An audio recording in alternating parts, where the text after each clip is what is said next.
அப்போஸ்தலனாகிய பவுல் ரோமாபுரியாருக்கு எழுதின நிருபம் 7ஆம் அதிகாரம். நியாயப் பிரமாணத்தை அறிந்திருக்கிறவர்களுடனே பேசுகிறேன். சகோதரரே, ஒரு மனுஷன் உயிரோடு இருக்கும் அளவும் நியாயப் பிரமாணம் அவனை ஆளுகிறதென்று அறியாமல் இருக்கிறீர்களா? அதெப்படி என்றால், புருஷனை உடைய ஸ்திரீ தன் புருஷன் உயிரோடு இருக்கும் அளவும் நியாயப் பிரமாணத்தின்படியே அவனுடைய நிபந்தனைக்கு உட்பட்டிருக்கிறாள். புருஷன் மரித்த பின்பு புருஷனை பற்றிய பிரமாணத்தினின்று விடுதலையாயிருக்கிறாள். ஆகையால் புருஷன் உயிரோடு இருக்கையில் அவள் வேறொரு புருஷனை விவாகம் பண்ணினால் விபச்சாரி எண்ணப்படுவாள். புருஷன் மரித்த பின்பு அவள் அந்த பிரமாணத்தினின்று விடுதலையானபடியால் வேறொரு புருஷனை விவாகம் பண்ணினாலும் விபச்சாரி அல்ல. அப்படி போல என் சகோதரரே, நீங்கள் மரித்தோரிலிருந்து எழுந்த கிறிஸ்து என்னும் வேறொருவர் உடையவர்களாகி தேவனுக்கென்று கனி கொடுக்கும்படி கிறிஸ்துவின் சரீரத்தினாலே நியாயப் பிரமாணத்துக்கு மரித்தவர்களானீர்கள். நாம் மாம்சத்திற்கு உட்பட்டிருந்த காலத்தில் நியாயப் பிரமாணத்தினாலே தோன்றிய பாவ இச்சைகள் மரணத்திற்கு ஏதுவான கனிகளை கொடுக்கத்தக்கதாக நம்முடைய அவயவங்களிலே பலன் செய்தது. இப்பொழுதோ நாம் பழமையான எழுத்தின்படி அல்ல, புதுமையான ஆவியின்படி ஊழியம் செய்யத்தக்கதாக நம்மை கட்டியிருந்த நியாய பிரமாணத்துக்கு நாம் மரித்தவர்களாகி அதினின்று விடுதலையாக்கப்பட்டிருக்கிறோம். ஆகையால் என்ன சொல்லுவோம்? நியாயப்பிரமாணம் பாவமோ? அல்லவே. பாவம் இன்னதென்று நியாயப் பிரமாணத்தினால் நான் அறிந்தேனே என்று மற்றபடி அறியவில்லை. இச்சையாதிருப்பாயாக என்று நியாயப்பிரமாணம் சொல்லாதிருந்தால் இச்சை பாவமென்று நான் அறியாமல் இருப்பேனே.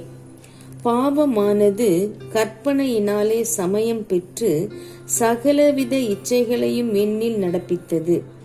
நியாயப் பிரமாணம் இல்லாவிட்டால் பாவம் செத்ததாயிருக்குமே.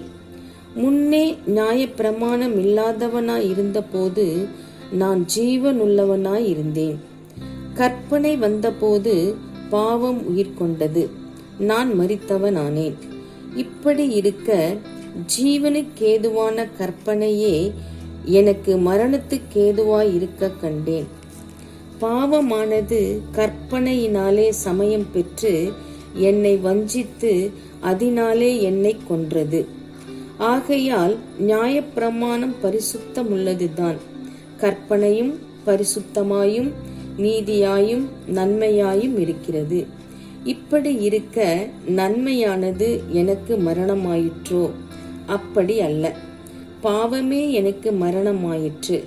பாவம் கற்பனையினாலே மிகுந்த பாவமுள்ளதாகும்படிக்கும் அது நன்மையானதை கொண்டு எனக்கு மரணத்தை உண்டாக்கினதினாலே பாவமாகவே விளங்கும்படிக்கும் அப்படியாயிற்று. மேலும் நமக்கு தெரிந்திருக்கிறபடி நியாயப்பிரமாணம் ஆவிக்குரியதாயிருக்கிறது. நானோ பாவத்துக்கு கீழாக விற்கப்பட்டு மாம்சத்துக்குரியவனாயிருக்கிறேன். எப்படியெனில் நான் செய்கிறது எனக்கே சம்மதி இல்லை. நான் விரும்புகிறதை செய்யாமல் நான் வெறுக்கிறதையே செய்கிறேன். இப்படி நான் விரும்பாததை செய்கிறவனாயிருக்க நியாயப்பிரமாணம் நல்லதென்று ஒத்துக்கொள்ளுகிறேனே. ஆதலால் நான் அல்ல, எனக்குள் வாசமாயிருக்கிற பாவமே அப்படி செய்கிறது. அதெப்படியெனில் என்னிடத்தில், அதாவது என் மாம்சத்தில் நன்மை வாசமாயிருக்கிறதில்லையென்று நான் அறிந்திருக்கிறேன். நன்மை செய்ய வேண்டும் என்கிற விருப்பம் என்னிடத்தில் இருக்கிறது, நன்மை செய்வதோ என்னிடத்தில் இல்லை. ஆதலால் நான் விரும்புகிற நன்மையை செய்யாமல் விரும்பாத தீமையையே செய்கிறேன். அந்தப்படி நான் விரும்பாததை நான் செய்தால் நான் அல்ல, எனக்குள்ளே வாசமாயிருக்கிற பாவமே அப்படி செய்கிறது. ஆனபடியால் நன்மை செய்ய விரும்புகிற என்னிடத்தில் தீமையுண்டென்கிற ஒரு பிரமாணத்தை காண்கிறேன். உள்ளான மனுஷனுக்கேற்றபடி தேவனுடைய நியாய பிரமாணத்தின் மேல் பிரியமாய் இருக்கிறேன். ஆகிலும் என் மனதின் பிரமாணத்துக்கு விரோதமாய் போராடுகிற வேறொரு பிரமாணத்தை என் அவயவங்களில் இருக்க காண்கிறேன். அது என் அவயவங்களில் உண்டாயிருக்கிற பாவ பிரமாணத்துக்கு என்னை சிறையாக்கி கொள்ளுகிறது. நிர்பந்தமான மனுஷன் நான். இந்த மரண சரீரத்தினின்று யார் என்னை விடுதலையாக்குவார்? நம்முடைய கர்த்தராகிய இயேசு கிறிஸ்து மூலமாய் தேவனை ஸ்தோத்தரிக்கிறேன். ஆதலால் நானே என் மனதினாலே தேவனுடைய நியாய பிரமாணத்துக்கும் மாம்சத்தினாலேயோ பாவ பிரமாணத்துக்கும் ஊழியம் செய்கிறேன். ஆமேன்.